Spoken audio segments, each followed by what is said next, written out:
안녕하세요. 네, 교정학의 임현입니다. 이번 4월 19일 국가직 9급 공채 교정학 시험 보시느라고 수고 많으셨고요. 이번에 공채 교정학 시험에 대한 기출 해설을 해드릴 시간인데요. 이번 시험 다른 과목도 또 잘 봐야만 또 시험을 합격할 수 있긴 하지만 이번 시험에서 좋은 결과가 있기를 바라겠고요.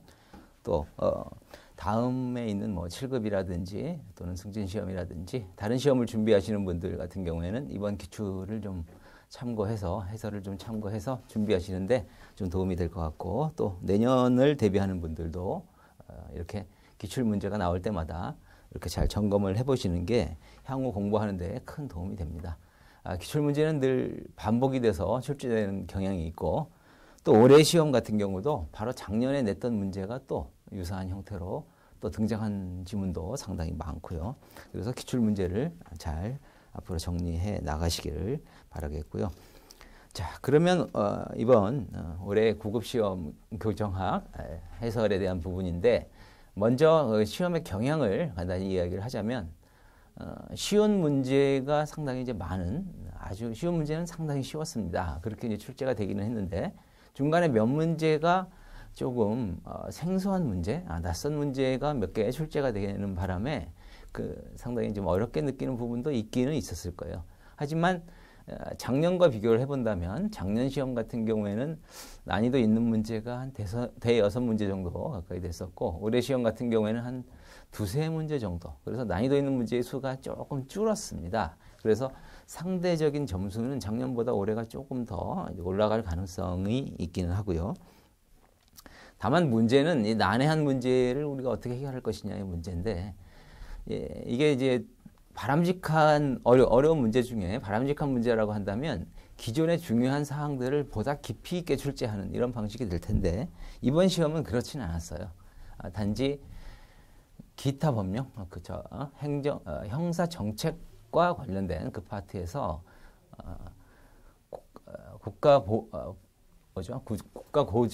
보호와 관련된, 그러니까 피해 구조, 피해 보호법과 관련된 사항에서 시행령이 출제가 된다거나 보호관찰법에서 또 시행 규칙에 있는 사항. 그래서 기타법 같은 경우에는 우리가 주요 조문 정도 확인하는 정도로 공부를 하고 있는데, 그 부분에 대해서 세부적으로 시행령이라든지 시행 규칙에 있는 사항을, 나열한 사항을 그대로 출제를 했기 때문에 이 부분은 아마 상당히 좀 당혹스럽지 않았나 싶기도 합니다. 자, 하지만 그런 어려운 문제가 중요한 것은 아니고요. 어려운 문제가 일부러, 이런 문제가 출제된 건 의도적인 출제로 보여집니다. 그래서 이 출제의 내용을 살펴보면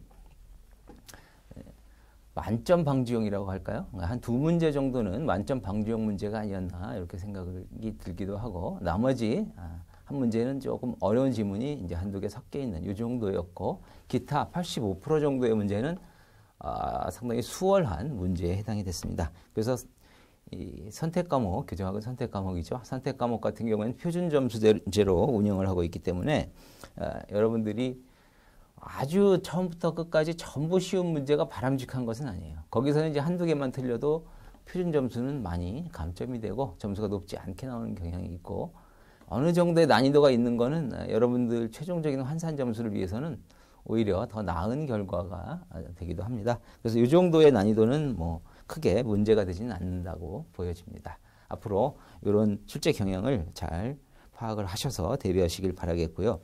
자, 그러면은 이제 본격적으로 이 문제, 20문제 해설 강의에 들어가겠습니다. 문제는 S책형과 T책형이 있는데요. T책형입니다.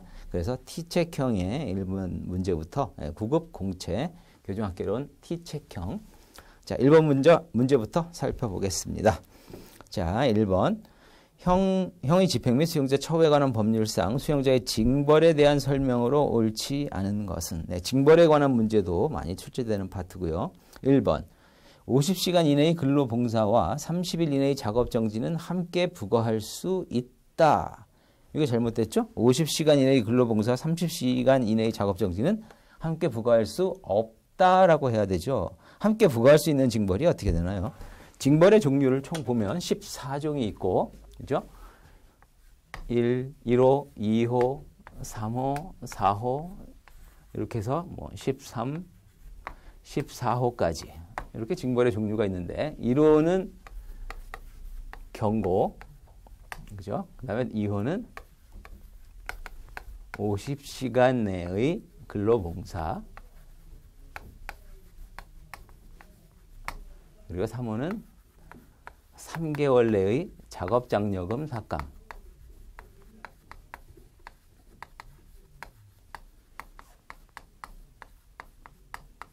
(4호부터) (14호까지는) 30일 내의 일정한 조치죠. 30일 내의 공동행사 참가 정지부터 시작해서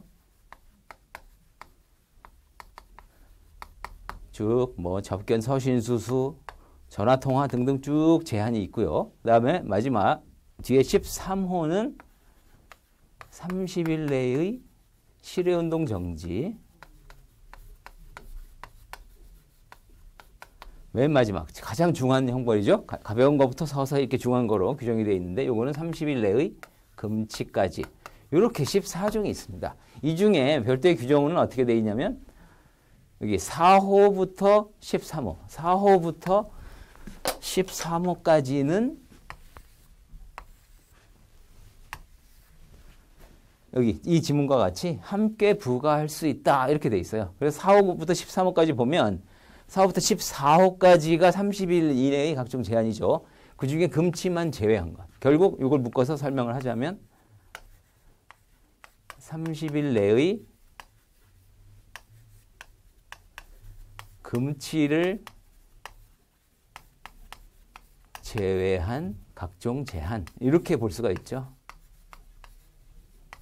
요거는 함께 부과할 수 있다. 이렇게 정리가 되는 거예요. 그래서 금치가 제외된 이유는 뭐 금치라고 하는 건 이런 각종 접견, 서신, 수수, 뭐 공동행사 참가, TV 시청 등등을 모두 한꺼번에 제한하는 게 금치니까 이것과 이거를 함께 부과한다는 건 의미가 없으니까 제외가 되는 건 당연하고요. 그래서 나머지 이 30일 이내의 제한은 함께 부과할 수 있다. 그래서 이 중에 1번 지문 50시간 이내의 근로봉사와 요거 30일 이내의 작업정지도 여기에 해당이 되죠. 작업정지 이거를 함께 부과할 수 있다? 이건 아니라는 얘기죠. 그래서 1번이 정답이 되겠고, 자, 그 다음에 2번 징벌위원회는 위원장을 포함한 5인 이상 7인 이하의 위원으로 구성한다. 네. 그래서 징벌위원회는 위원회 구성 문제가 또 많이 출제가 되고 있는데 5인에서 7인 이하죠. 우리 현행법상 5인 이상 7인 이하로 구성된 위원회 구성되는 경우를 들자면 지금 여기 징벌위원회도 포함이 되고 그 다음에 분류처우위원회, 교정자문위원회 이렇게 세 가지로 들 수가 있고요. 또 시험에 많이 출제된 유형이 5인에서 9인 5인에서 9인의 위원으로 구성이 되는 거는 가석방심사위원회, 보호관찰심사위원회 이렇게 있고 그 다음에 특이한 거 6인에서 8인으로 규정되어 있는 것도 있죠. 바로 귀휴심사위원회 이렇게 됩니다. 그래서 이것들을 정리하면 위원회와 관련된 인원수 문제는 대부분 해결이 됩니다. 자, 그래서 2번 질문 맞고 3번 증거를 인멸할 우려가 있는 때 징벌 대상자를 조사기관 중에 분리하여 수용할 수 있다. 증거를 인멸할 우려. 징벌 대상자, 사고를 쳐서 시설 내의 규율을 위반해서 징벌 대상자인데 이 사람이 어떤 뭐 형사 책임을 받을 어떤 범죄를 저지를 수도 있고 그 와중에서 증거 인멸을 우려가 있다. 또는 타인에게 위해를 끼칠 우려가 있다. 또는 타인의 위해로부터 보호할 필요가 있다. 이런 경우에 한해서 분리수용이 필요하겠죠. 그래서 근거 규정으로 분리수용할 수 있다라고 되어 있습니다.